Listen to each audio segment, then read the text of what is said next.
Ya udah, kata dia, tak kasih tahu, tapi jangan kaget. Apa? Dia anak indigo. 1, 2, 3, come on! Assalamualaikum warahmatullahi taala wabarakatuh. Balik lagi bersama kita di JB Escape. Untuk cerita kali ini yaitu pengalaman pertama saya mendaki. Waktu itu saya punya teman-teman Android.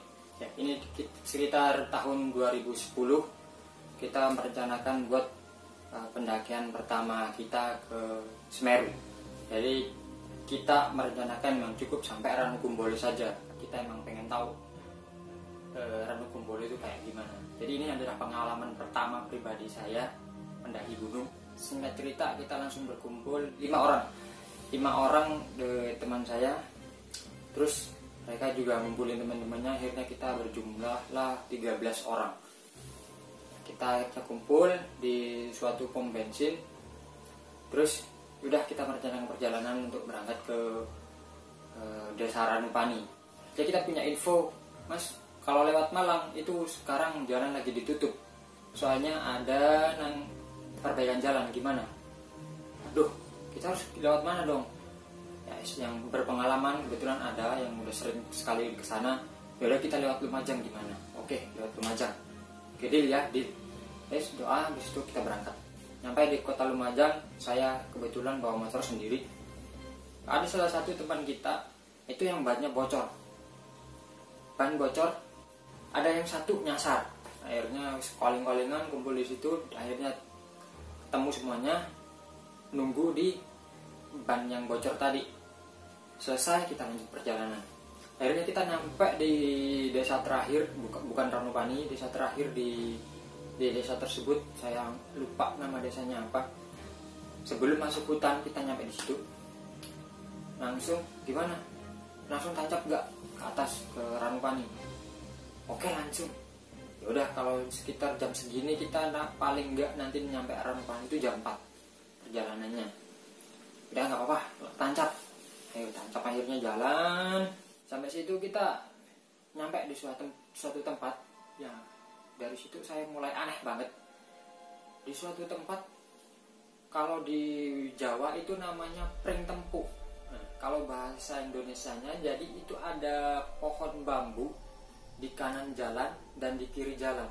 Nah, itu pohon bambunya kayak gini, ketemu di tengah jalan, jadi kayak gini. Jadi, kalau di Jawa itu namanya Pring Tempuk, jadi ketemu gini.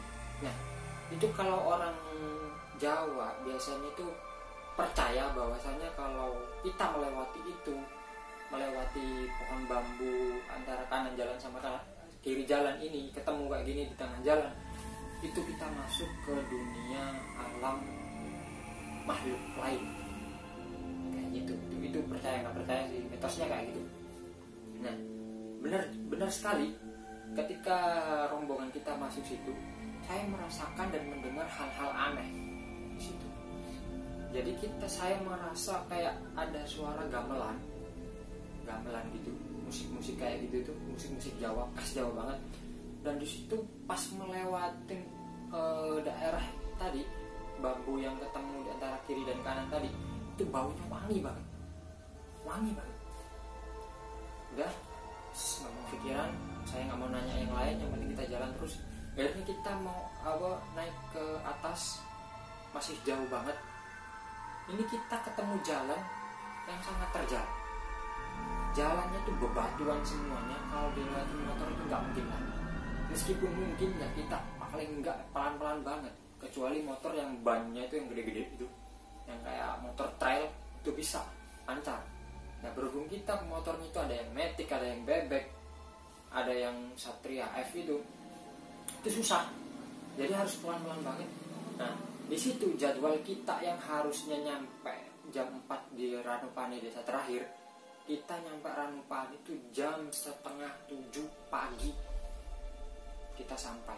Ya untung banget. Jadi kita selama di jalan terjal tadi udah lama banget, serius lama banget. Untung di situ nggak ada halangan.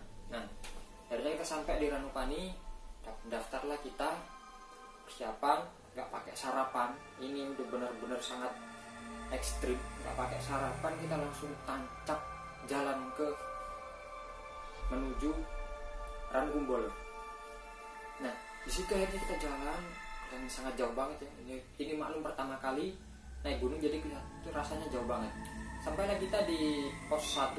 Nah, sampai di pos 1 kita sarapan cuman modal gorengan satu orang satu. Akhirnya kuat gak? Ya kuat. Oke lanjut. Sampai pos 2 istirahat bentar, lanjut lagi pos 3. Nah sampai pos 3 istirahat bentar, lanjut ke pos 4. Dari pos 3 ke pos 4 itu udah jalannya emang agak naik gini ya. Kerasa banget, cuma bentaran tapi udah habis itu jalan lancar, semua lancar, nggak ada hambatan. Akhirnya ternyata itu Rankumbolo betapa kerennya banget. Keren banget Rankumbolo, kayak gimana yang dulu sebelum adanya film 5 cm. Nah kita naik ke sana sebelum adanya film 5 cm. Jadi masih bagus banget, masih keren banget di Rankumbolo. Turun ke Rankumbolo. Nah di situ ada 2 tempat perkemahan. Yang satu di sebelah kanan kalau kita baru turun dari atas ke Rankumbolonya, itu sebelah kanan, sama yang di sebelah sana seberang danaunya.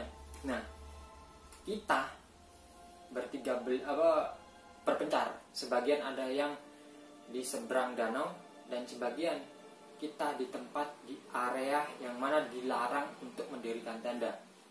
Nah karena salah satu kita yang teman kita yang pengalaman itu udah ngeyel banget, terus di sini ya wis lah.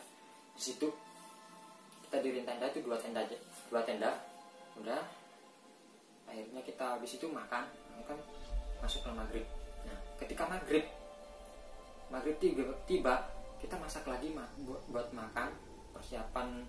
Habis itu kan pasti dingin. Nah kesana pertama kali itu saya bener-bener nggak tahu, bener-bener awam banget. Jadi nggak tahu itu yang namanya sleeping bag, segala macam perlengkapan yang buat hawa dingin saya nggak tahu. Jadi kita di sana nggak pakai sleeping bag, hanya pakai jas hujan.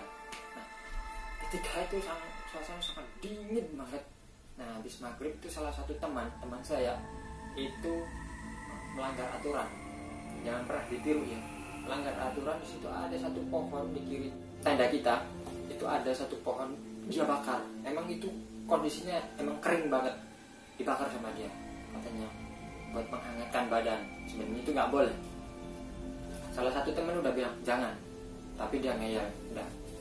Dan setelah itu kita bikin kopi santai, duduk di samping danau menikmati malam, begitu indahnya bintang-bintang. Udah setelah itu salah satu teman bilang, "Mas, tolong dong mas, mati mas, soalnya ada yang negur saya."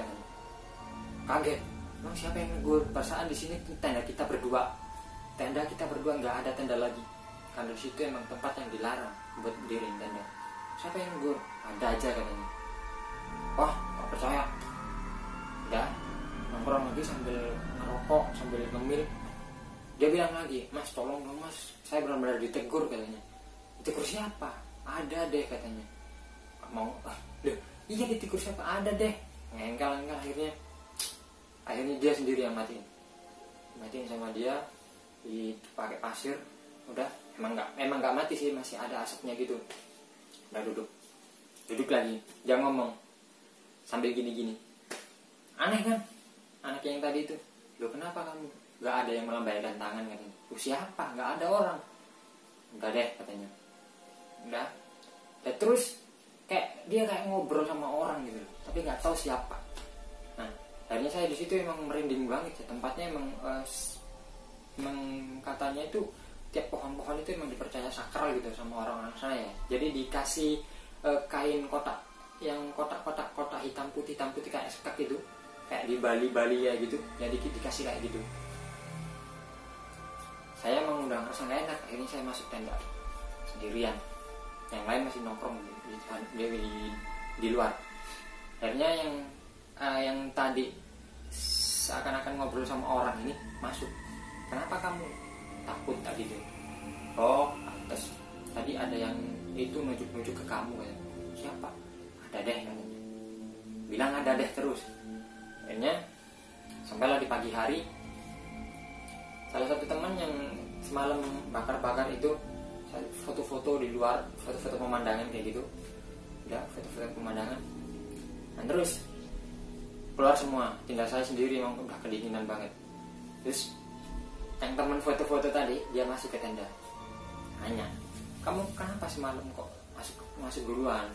Aku bilang nggak apa dingin sama apa nggak merinding takut. Ya udah kata dia, tak kasih tahu, tapi jangan kaget. Apa? Sorry ya, semalam kalau temanku tingkahnya agak aneh. Kenapa? Ya anak indigo. Di situ saya kaget.